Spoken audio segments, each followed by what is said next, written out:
the Agile brand.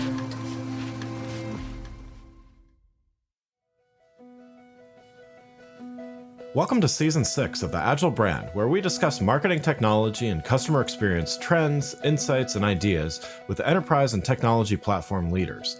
We focus on the people, processes, data, and platforms that make brands successful, scalable, customer-focused, and sustainable. This is what makes an Agile brand. I'm your host, Greg Kihlstrom, advising Fortune 1000 brands on MarTech, marketing operations, and CX, best-selling author and speaker. The Agile Brand Podcast is brought to you by TEKsystems, an industry leader in full-stack technology services, talent services, and real-world application. For more information, go to teksystems.com. Before we get started, I wanted to let you know that my latest book, Priority is Action: 7 Principles for Better Strategies, Decisions, and Outcomes, is now available. In it, I give ideas and insights for leaders and teams that need to make meaningful progress on their priorities. After all, our priorities are what we do, not what we say we'd like to do. You can find Priority is Action on Amazon or learn more on my website, gregkihlstrom.com. Now let's get on to the show. In this special episode, brought to you by Landrum Talent Solutions, formerly Ceres Talent, a national recruiting firm specializing in marketing and HR positions, we're going to talk about a few things. Remember the Great Resignation? Well, now it's more like the Great Hesitation, with many managers being reluctant to hire based on a number of factors. Also, in today's labor market, we observe a striking contrast between different sectors, presenting unique challenges and strategies. Joining us to shed light on these dynamics is Sue Keith, Corporate Vice President at Landrum Talent Solutions. Sue, welcome to the show. Thanks, Greg. It's nice to be back. Yeah, always enjoy talking with you. So for those that didn't catch the last episode you were on, why don't you give a little background on yourself as well as on Landrum Talent Solutions?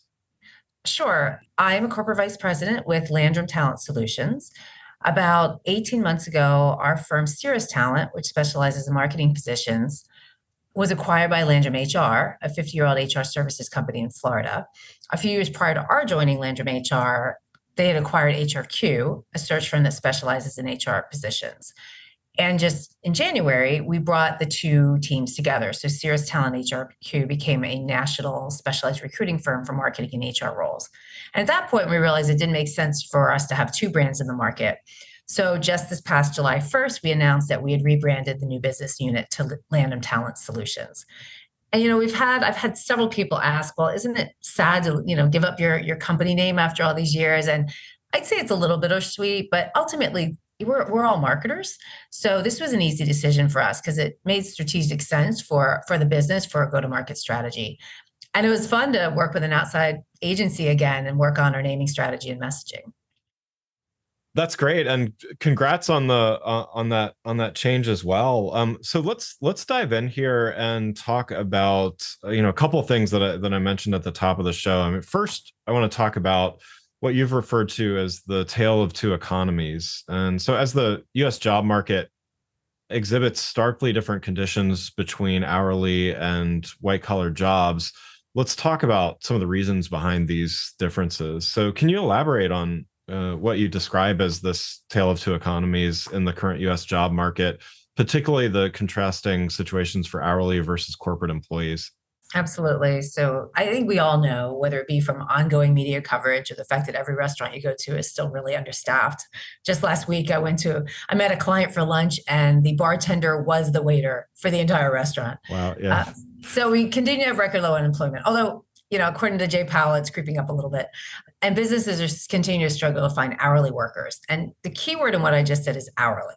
So let's call that economy number one. However, the story is really different for corporate employees. So what I'll call economy number two. So as in the corporate world, as I think we've all heard, we continue to see hiring freezes, ongoing layoffs, which we actually first started seeing in late 2022 and got really bad last year. So we're talking about 18 months still happening. And still this kind of contraction, if you will, in the market. So unfortunately, marketing has taken a lot of the brunt of it. As one CMO said to me recently, when the CFO starts looking for ways to cut expenses, marketing is the first stop on her journey. And sadly, I can't say the number of really talented marketers our team meets every day who can't find a job. It's been months, and they apply for jobs and they see there's 500 other their friends also applying for the same job. And so it's been a really tough environment and a prolonged tough environment for job seekers. Yeah, yeah. And so building on that, another term that I mentioned at the top of the show, the Great Hesitation, something that you had mentioned before. We've recently been through the Great Resignation. Now we're talking Great Hesitation, with companies increasingly hesitant to commit to full-time hires, opting instead for flexible staffing. What are some of the key factors contributing to this cautious approach that companies are taking towards full-time employees? I love this term, the great hesitation, because it's such a nice play on the great resignation, as you mentioned. Yeah. And unfortunately, I can't give credit to the person I first heard it said because I can't remember who it was, but it is brilliant and spot on. I was calling it kind of not as eloquently the great gun shyness. So I'll go with great hesitation. So there's a few things that are driving this. So first, I think there's still an ongoing reckoning in response to the hiring craze that happened during 2021 and 22. So it was post COVID. The world decided that everyone decided the world wasn't going to stop spinning, and there was just it was a lot of hiring, and I would almost argue it was almost reckless hiring. So people were getting hired with titles and salaries that their experience simply didn't warrant. For just one example, we were doing a kickoff call with a hiring manager and our HR contact for a longtime client. This is back in 21 or early 22, and I asked the standard question of, okay, what's the salary for the role? And the HR person kind of ducked my question, which is really unusual. And I asked it again and ducked it again. And then we discovered after the call is because the salary for the new position was going to be higher than the hiring manager's current salary. So Yeah. it was kind of crazy things like that. And so there's a bit of a reckoning in that. I was just talking to somebody yesterday, a former CMO said, yeah, I overhired in 21. I'll be the first to admit it. Now, and then in response to that, getting a new headcount approved, I'm calling it's like finding a Willy Wonka golden ticket. It's really Yeah. rare. And on top of that, hiring managers, because they've got this rare golden ticket, they're really worried they won't make a good hire, especially if they were burned out and hiring someone that maybe didn't work out a couple years prior. So, and then related to number two, with so many candidates applying for jobs, I mentioned there are 500 plus applications for jobs on LinkedIn or on the company's website. Hiring managers are reluctant to make an offer in case they've overlooked someone better. They're worried they may have missed someone in that stack of 500 plus applications that's, virtually sitting next to them on their desk. Yeah, yeah. And so hiring obviously also is a two-sided marketplace. So, not only the company's hiring, but flipping to the candidate perspective, what is this great hesitation meant for the candidates that are on the job market? It's made it tough. The Yeah. competition for full-time jobs, I just mentioned, is just really high. And Yeah. you're competing with other really strong candidates. And so what we've seen in response to the hiring freezes and these companies' hesitation to hire full-time employees, as you mentioned, and we're seeing this for both marketing and HR roles, we've seen a market increase in requests for contractors and contract to perm positions, including lower level roles, which is very atypical. So candidates should think about whether they're open to contracting. It's a great way to get your foot in the door, call it as an addition. And it's a try before you buy for both sides. It also gives you an opportunity to put something on your resume as opposed to having, just a big gap since your last full-time position. So it's definitely something you should think about ahead of time, because a recruiter like us or one may call you and ask you if you'd be interested in that. We've also seen, I think everyone's seen the rise in the popularity of the term fractional, whether it be fractional CMO, CFO, CRO. It seems like pretty much any marketer who's in between business cards, as we like to say, has hung their fractional shingle. And then one more thing that the candidates should be ready for, the great hesitation, as we're calling it, has caused the hiring process to be extended for both contractors and full-time candidates with numerous rounds of interviews that can take weeks, if not more. And, we used to call contracting dating and full-time positions marriage. And it seems to have blurred now that even a company who's looking to bring in a contractor for perhaps a short period of time, or they're not sure if it's going to become a full-time position, they're treating the interview process as though they were hiring the person for a full-time position.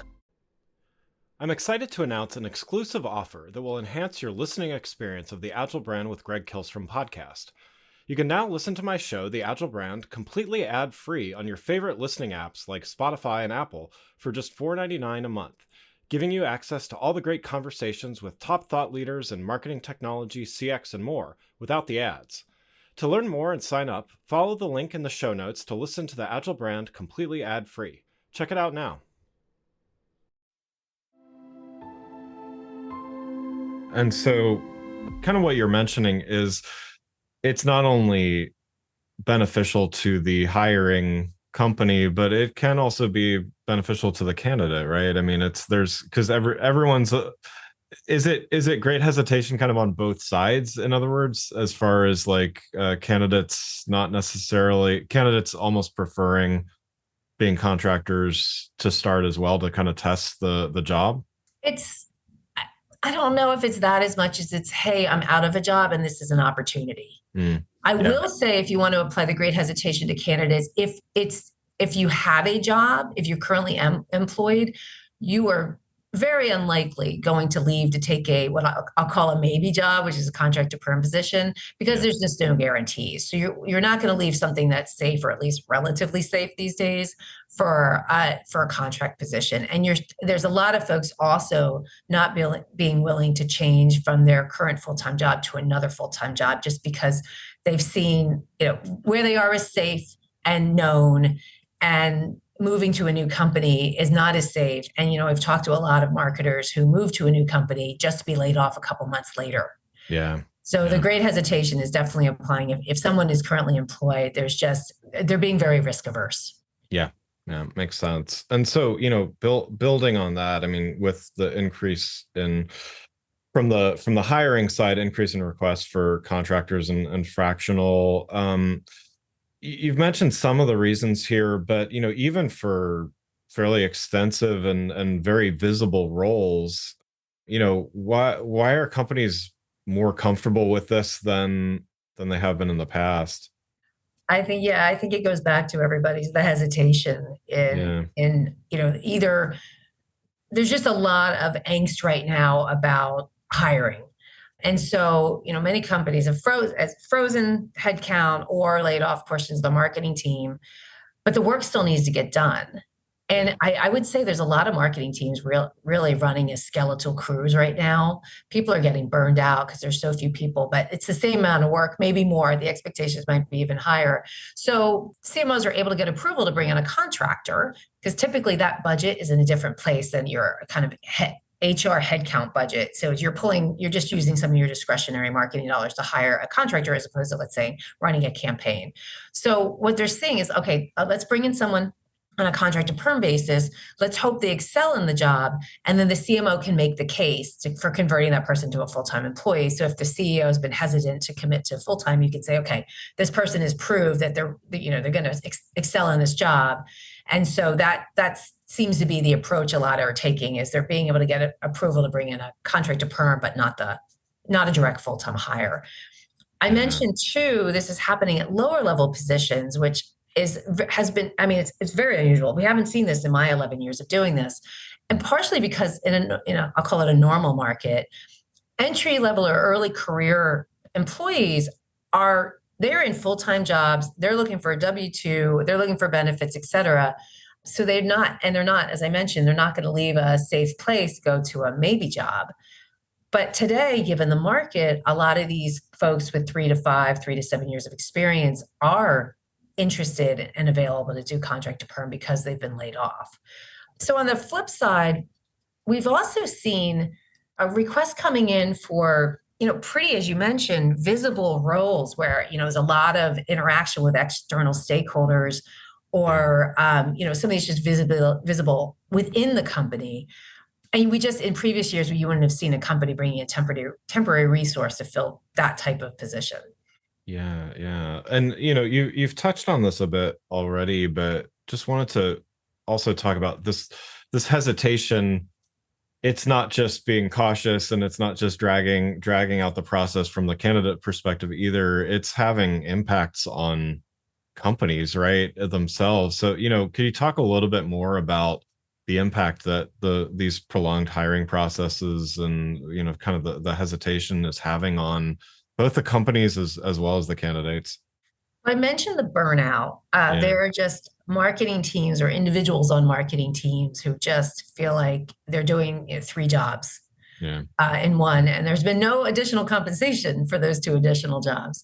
And I also mentioned that the interview process seems to be taking even longer than normal, which already feels long for anybody going through an interview process. And so I'll share a cautionary tale for hiring managers. We're in the midst of doing a search for a pretty senior communications person. And we found some of the hiring manager loved her team, the panel interview loved her, the CEO loved her, but the interview process took really long. And by the time they extended our candidate the offer, things had evolved at her current company. She'd really started rethinking her client's commitment to the job because it was taking so long. And so, despite the offer from our client being more money and better benefits, she ultimately declined the offer. And so, there's yeah, another thing too for HR hiring manager, to consider, which may have played a role in the story I just told you. And it's what goes back to what we just talked about: candidates who are employed are staying put. yeah. They're reluctant to make the move to the unknown. So in this case, our candidate, wasn't unhappy where she was. She was just, this was a really nice opportunity for her. But in the end, it was safer for her to stay where she was, despite a nice offer. Yeah. Well, I mean, doesn't it stand to reason that from the candidate's perspective, if a company is taking so long and dragging things out, first of all, there's just more time for other opportunities to arise, even if they're at the same company. But Right. also, it doesn't exactly make the hiring company look particularly decisive, right? I know there's extenuating circumstances and all manner of things, so it's not a one size fits all description. But I can see how, from a candidate perspective, it kind of it might cause some alarm of not only are they does it take them does it the decision process drag out a lot, but it might raise alarms that might not otherwise be there. Would you say that? Absolutely. Yeah, Absolutely. And I think that's what played a factor in the story I just told. Yeah, if you think, well, they can't make a decision, then how serious are they about the role? yeah, And then you start thinking, well, maybe they're talking to somebody else. right, And so maybe I don't have this locked in. yeah, And so now maybe I'm going to, it's just like there's so many things that can go through a candidate. I mean, we're all human, and a candidate, if you don't have information, you're going to you're going to fill in the gaps with your own assumptions. yeah. And so we try to do our best to, manage our candidates through the process. But yeah, it definitely can cause a question about, okay, is the company serious about the role? Does my future boss actually have decision-making authority here? Right. And it just can raise a bunch of pink flags. Yeah, yeah, definitely. Well, Sue, it's always great to have you on the show, and love to hear your perspective on where things are at. One last question for you before we wrap up. As you are seeing trends evolving and things in the job market, what advice would you give to maybe two pieces of advice? So, one for employers and one for job seekers that are navigating this continually complex job market. So for job seekers, I would say we're seeing glimmers of hope. So I've Yeah. been the voice of doom through this whole Right, conversation, right. but we're seeing glimmers of hope. So if you go on LinkedIn, which you're all job seekers are spending a lot of time on LinkedIn, you're seeing a lot more people announce, with that LinkedIn graphic that they have a new job. So you're seeing movement there. We've also talked to several of our VC and P contacts who think hiring will pick up in Q4. So I know that's still a little bit of ways, but we know we're in the summer lull right now for hiring anyway. But we're feeling cautiously optimistic about this fall. And as a good leading indicator, our now no longer sister company HR Cube, now part of Landrum Talent Solutions, but they specialize in HR roles, and they've seen clients coming back to us to ask us to help rebuild their in-house talent acquisition teams. Mm. So yeah, it's actually a little funny. We have clients who hire our recruiters to find their recruiters. Nice. But what this means, though, if they're building back their in-house recruiting teams, they're gearing up to hire. So I think that's a really positive sign. Our ultimate hope is we get back to some level of normal. Now that we're post-COVID, who knows what that means? But Right. the way I simply describe it is a state where some companies are hiring and some companies are firing at any given time, where there's just a better balance between the two. I think we'll get there, certainly for 2025. And then the final thing you said advice for hiring managers. Here's what I'd like to say. Please treat your candidates with dignity and respect.